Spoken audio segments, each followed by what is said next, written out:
You get okay, okay.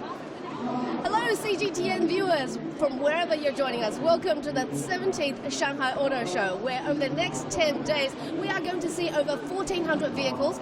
There's more than 1,000 exhibitors here, and it's expected to draw over 1 million visitors. And how big is this place? Well, it is 360,000 square meters. What does that mean? That means more than 50 football pitches. So get ready for a serious endurance workout.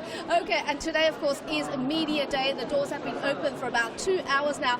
With me, I have a very special guest because you know what it is about auto shows. There's all this PR frenzy. There's a lot of overwhelming stuff. But what are the cars that you really need to see? What's the most exciting stuff that's going on in the industry? With me, of course, is my good friend Xinlei, Chief Editor of China Automotive Review, somebody who lives and breathes and talks cars all the time. So Xinlei, how are you finding it so far?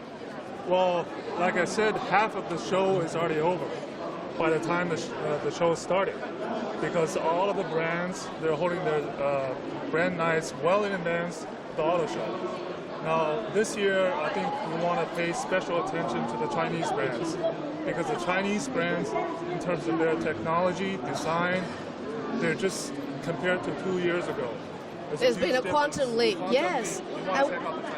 And we are here surrounded by very strong Chinese brands. Behind me is Next EV, now known as NIO. They just had their press conference where they brought out their production electric car, the EP8. What did you think of it? Well, what is, you mean the ES8? ES8. Well, obviously the SUV is the craze, and you know, that's their production vehicle, more for the masses rather than for the rich, as you know, one of the other ones that showed before, costing 1.48 million RMB. So that's not my, we don't get paid that much at CGTN. So let's take a walk and we'll show you how crazy it is over here on Media Day.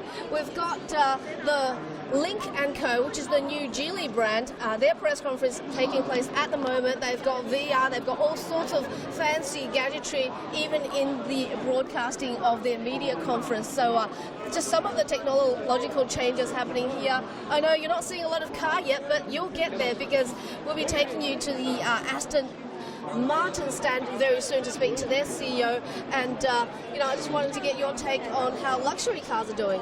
Well, actually, the super luxury cars, they're also benefiting from SUVs.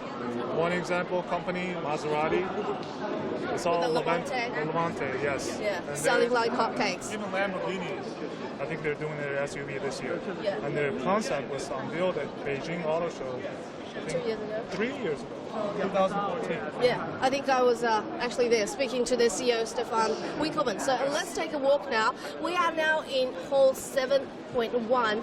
Now, it might sound like a small number to you, 7, but you try walking one hall over here at the National Exhibition Centre, and you'll know why so many people are wearing comfortable shoes and taking a whole lot of stuff in their bags to deal with the frenzy that is the media show. Yes, we have a lot of music as the unveil happens. Check out this car.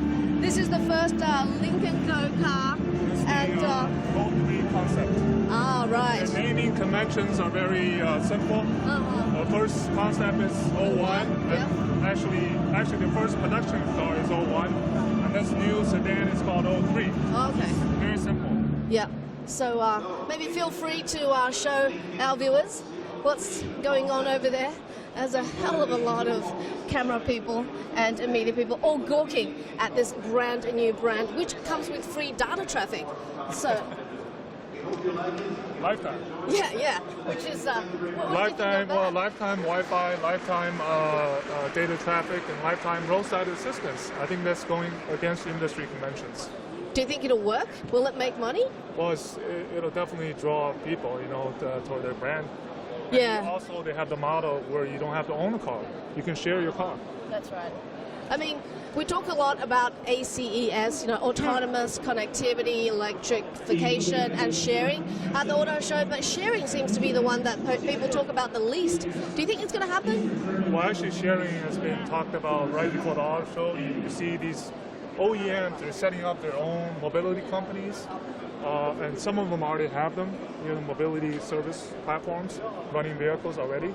So I think you're going to see more at this auto show this year. Okay, cool stuff. Okay, so now we are walking from hall 7.1 to 8.1. 8.1 is where all the major luxury brands are housed. Your supercars, like your is Porsche in 8.1? Anyway, Rolls Royce is there. I know Harley Davidson is there. Aston Martin, Ferrari, McLaren. Yeah. Super sports cars. What's your favorite supercar? You know, the one that you kind of salivate over. There's just too many of them. Actually, I don't know. Maybe the new Superfast? Actually, the Porsche Grand Sports Turismo. It's a very nice looking car. It's kind of a station wagon style, but more low hung style and very long. So that's a new trend, for a sports car maker. Okay. I know, viewers, you are wondering where are the cars. We are going there at this very minute. The thing is, there's such a huge space between the halls that we do have to pass through this a little bit boring corridor before we get there. And it is very important to have sort of evacuation space because it could easily have, a stampede here given the amount of people who want to check out the Shanghai Auto Show, even on media day. And in fact, you've got infirmaries, you've got people selling drinks, selling a lot of food. And in terms of facilities, I think the Shanghai Auto Show has improved a lot, right? Yeah, I mean, obviously you need to know where you're going, but in terms of the facilities, convenience stores, McDonald's, things like that, where you can sit, coffee shops, it's much better than the previous, the other one in Pudong exhibition center. I'm curious. In this day and age where people can go online, can put on their VR glasses and check out cars, why do they still go to auto shows? Do you think the auto show will die in the future? Well, no. I mean, just to mention, my staff back in Beijing, they're watching this online. And actually, they saw some of the stuff I haven't even seen. But the reason that you want to be here is to meet people, to talk to people, and just to still touch and feel the cars, to see with your eyes. I think it's a different experience. You have to be here. Okay. No matter how many people are here. That's right. No matter how difficult it gets over here to find the toilet, to queue for the toilet, to get in the door, it is still worth it to come here and have FaceTime, for example, that we are doing now. All right, so now we are entering the 8 hall, and it is quite exciting because we will be seeing a lot of brands that you're probably familiar with, like the Mercedes-Benz, but other brands that you probably haven't heard of. Right. There's also some hot rodding, brands that turn vehicles into a notch. Wow. Right. So show us these cars. I wish our cameraman would show the cars more than the people. Yeah. For example, the Brabus, it's special customized station. So for the I guess movie stars that travel on the road, it's very good to have them. You see Harley Davidson there? Interesting. Yes. Right. So I wonder what this is. This is going to be the new Bentley that'll be unveiled. We've got what's that? I don't even know what that is. That brand. Customization. Oh, right. So basically, they take Cadillacs. Yep. And then turn them into special. Right. Okay. And there's Porsche. There's the super bikes, and we've got to go and find Aston Martin. Aston Martin. Yes, I think it is. I see Lamborghini. I think Aston Martin is over there. But let's go see McLaren first, because I know their supercars, based on Formula One technology, are super fast. So. Customizable brand mostly for Mercedes-Benz. So the McLaren, I was reading about some of the specs. Amazing. 800 horsepower, 0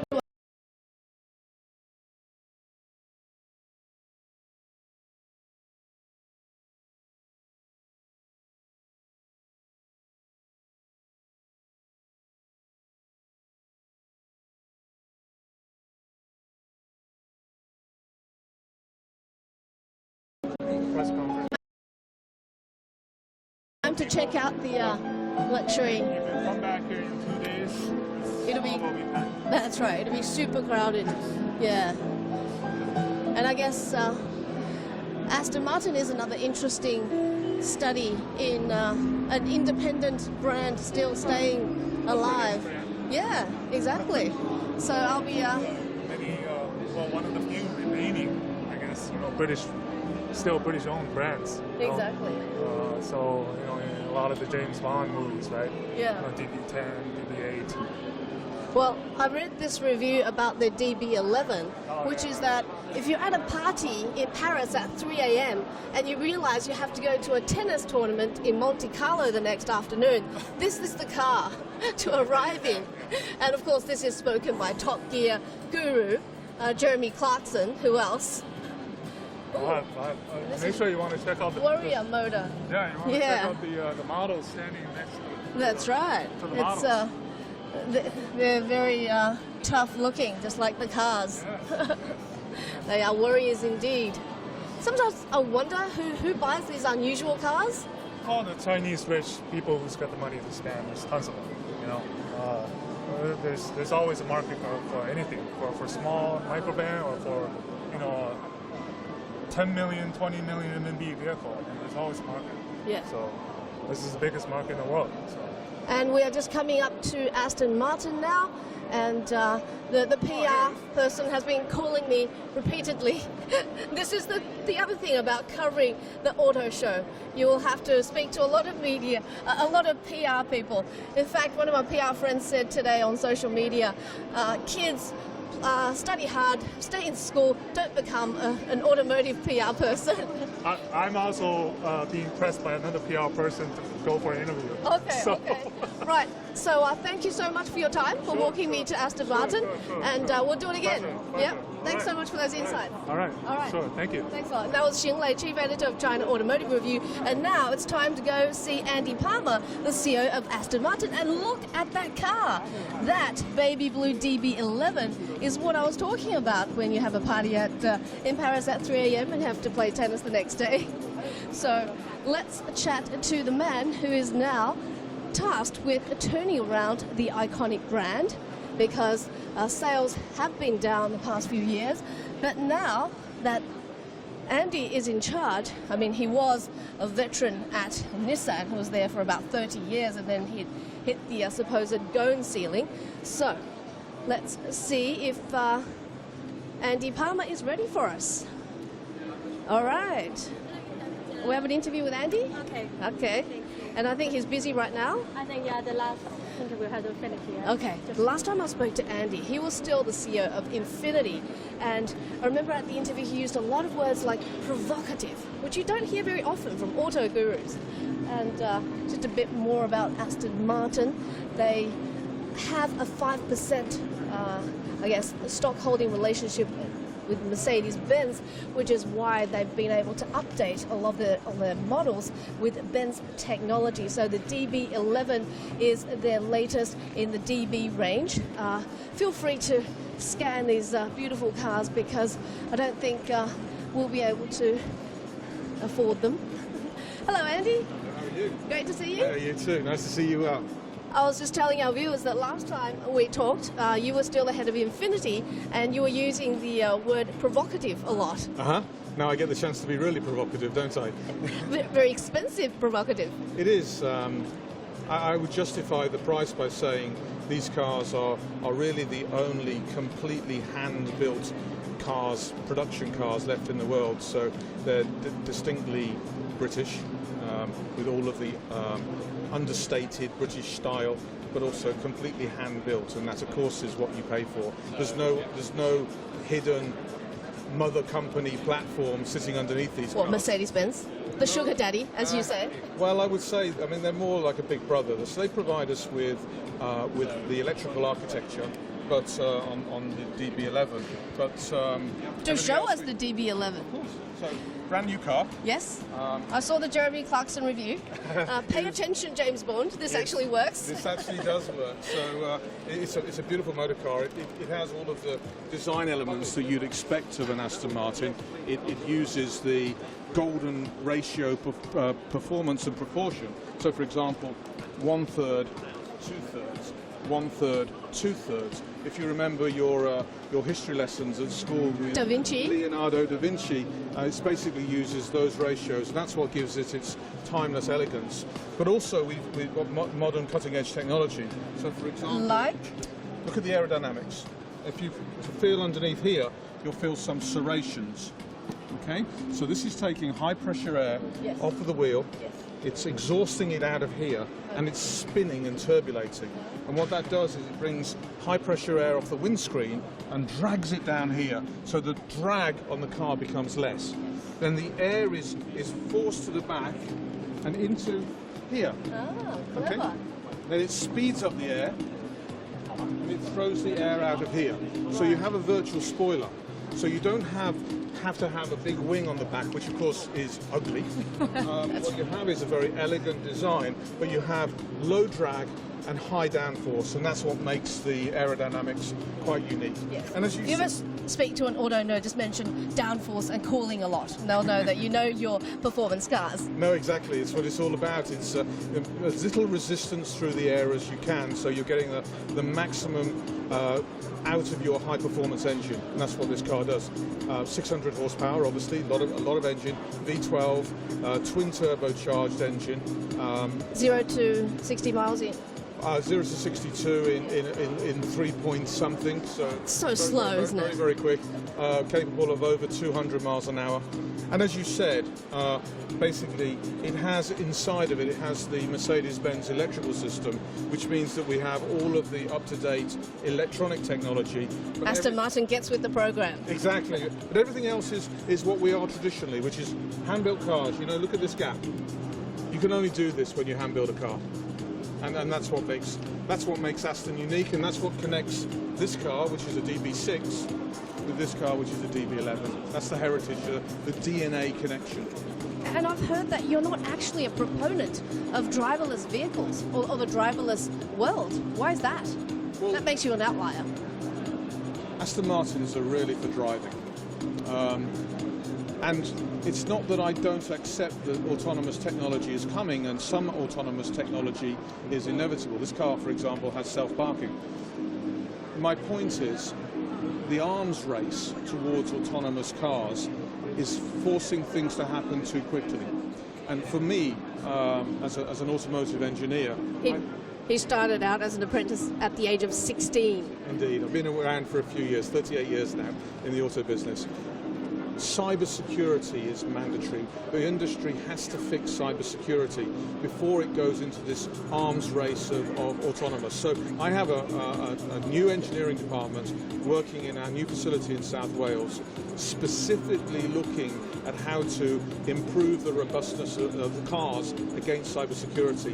And I want to fix that before I race headlong towards autonomy. And probably autonomy into Aston Martin, maybe not. Autonomy, of course, into Lagonda, which is our other brand. Now that's a different matter, and you'll see that coming to market in 2021. So do you think Chinese customers want the Aston Martin? I mean, they know it's 007s, right? But, you know, when you think of Aston Martin sometimes in the West, it's as Jeremy Clarkson would say, it's for people who think, you know, Porsches are too vulgar, too Manchester United, to use his words.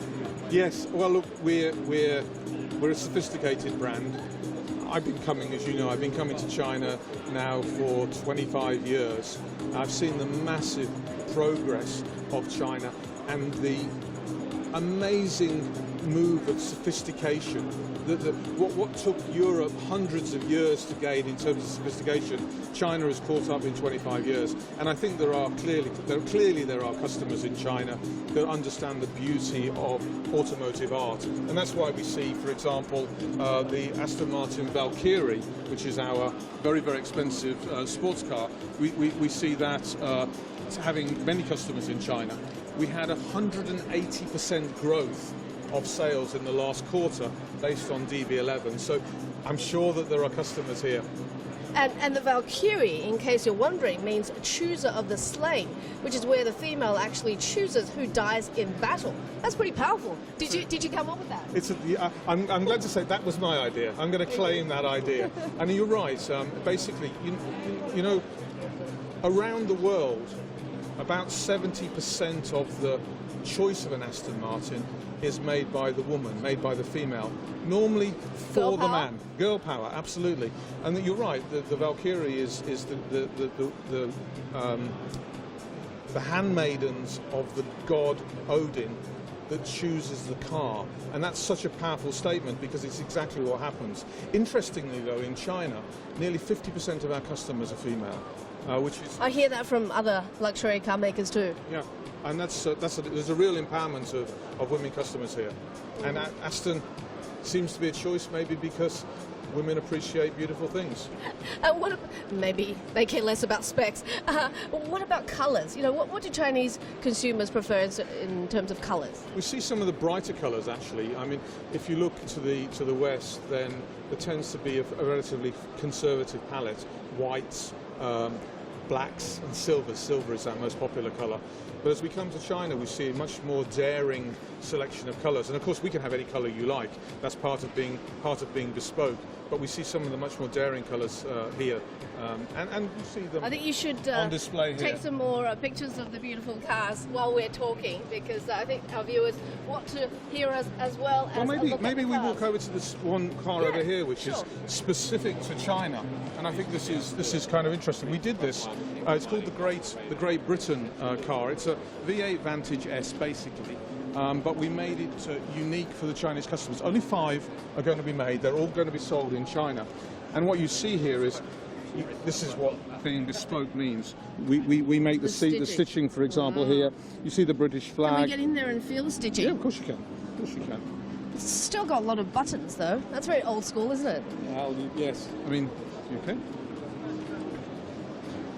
So what does this do? Around you, all bespoke starts here, of course, right. with your name. Not with my name in this case, but hand built in England. Important point of hand built and in England. It's one of 5 V8 Vantage Great Britain editions. So only 5, all to be sold in this country. There are 3 which will be the Volante open top, and two which will be the coupe version. And this spec doesn't exist and will never exist anywhere else. So we don't normally do a seat like this. But you see, this is something that we can give to the girls that work on our production line.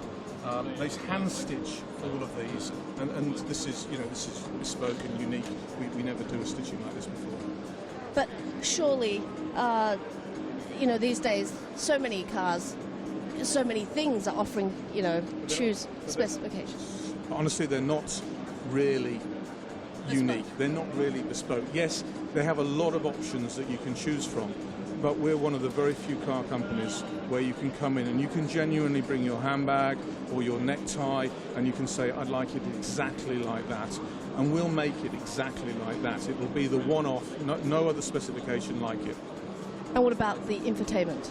The infotainment system in this one is obviously, it's a brand new navigation system for this car. It's relatively elegant, relatively easy to use, honestly, because there's no touchscreen or anything like that. But what you see is... You don't like them? When you're moving at high speed, and in an Aston you tend to be moving at high speed, it's better to have tactile controls rather than touchscreen controls.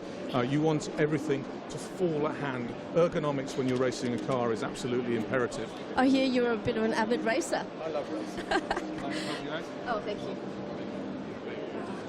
That's the trouble with these low cars, isn't it? Well, yes. Trying to elegantly get out is almost impossible. And of course, impossible. in future we have an SUV coming, which will also be, I think, very much focused. The DBX? DBX, yes. So will be made in our brand new facility in Wales. Yep. It will carry the the plaque on the door that says "Made in Wales," and it's basically a car that is going to be aimed squarely at the Chinese market, squarely at what I would call the Balingo market, the new rich Chinese customer. So this is your most expensive, and how much would this sell for in China? Well, they're expensive. So most of our cars. Because of import duties, cost a lot more. I have to say, but this is fixed at £210,000 in the UK, and we're going to make 210 of them because it's capable of 210 miles per hour. Oh, yes. And the interesting thing about this is that it is a four-door.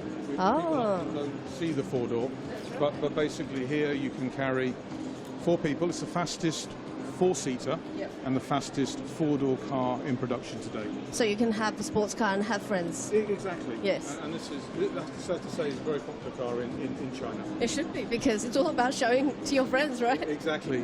So you can have that conversation with the friends, and you can enjoy the performance all at the same time. Fantastic. So what do you like to drive? I currently drive, it's a Vantage V12 manual. I like manual transmissions. Oh yes, I was going to ask that. You're one of the die-hard, I'm not going to get rid of the stick shift kind of. I think it's a part of the evolution of the motor car. We find as the world goes autonomous, and as cars become more and more of a commodity, I must say, then we find that those people that can afford beautiful cars want to even go backwards. And that's why, to some extent, I'm saying autonomous car for Aston at this stage doesn't make a lot of sense, although taking some of the elements does make sense. Now, last year you said you were going to build electric cars with Eco, and we heard what happened with their finances, so that's not going to happen. It's still planned to happen. We're still using Eco and Faraday Future, which is their company in the US, from a technical partnership point of view. So it's still very interesting that they're still developing cars. They haven't stopped, and as it stands at the moment, they appear to wish to continue, and basically we're still their partner. And as a Brit, I have to ask you this: what did you think of the election news? That caught everybody a little bit by surprise. I think Theresa May needs a mandate to deliver Brexit. I see at the moment Brexit positively from our business point of view. A weak pound is good for exports. We export 75 to 80% of what we make. So far Brexit is good. It has to be delivered strongly. It has to be with one voice. It has to have the whole of Westminster, not just the whole country, but the whole of Westminster behind it. And I guess what she's done, she's gone to the country and she's going to go with a mandate. And I think, generally speaking, that's a good thing. What did you vote? In or out? The beauty of ballads is that they're secret. Okay. I know a lot of executives who say that. Okay, right. So have you been checking out the competition? I came in early this morning to have a chance to look around. We often come to these kind of exhibitions and we sit in the little offices and we never see anything of the show.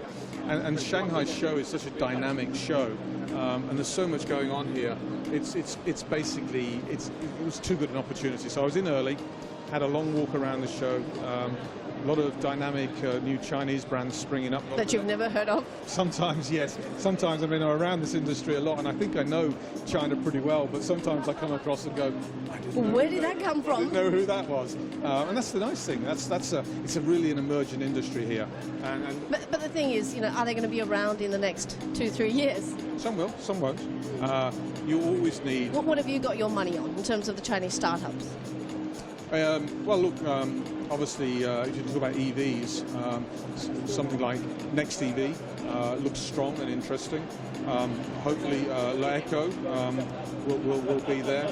Some of the the larger Chinese companies like Geely and BYD are doing extremely well, and I think these are the companies that will make it into the big league in the future. You know, basically, I don't know if you follow football, but you've got the Premiership, and then you've got the first. The B. You've got a lot of these companies that are now emerging and moving up towards the Premier Division, and I think of Geely in particular being a very dynamic company, and it's shaking and moving. Who'd have thought, right? Who'd have thought? Yeah. With the acquisition of Volvo, you know, it's going very well. Thank you so much for your time today. It was my pleasure. Yep. Good to see you. Great, thank you. All right. And that, of course, was Andy Palmer, the CEO of Aston Martin. We showed you the beautiful cars here. Let's go for another walk and see what else is on offer at 8.1H. Okay.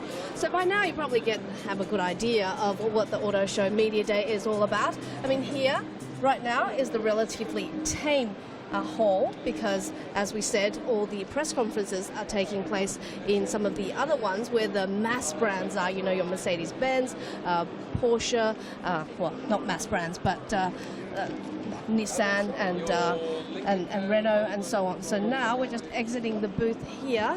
There's always a plethora of all sorts of people working at the auto show, a lot of them flown in, a lot of them from their own companies, from headquarters, from PR companies, security guards, you name it, and even a lot of chefs, because obviously all these people need to eat.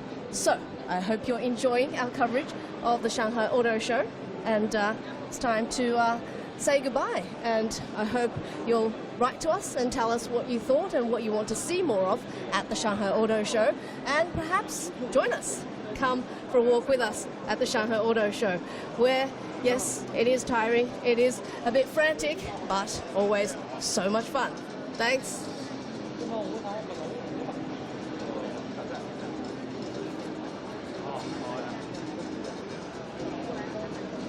Signing out.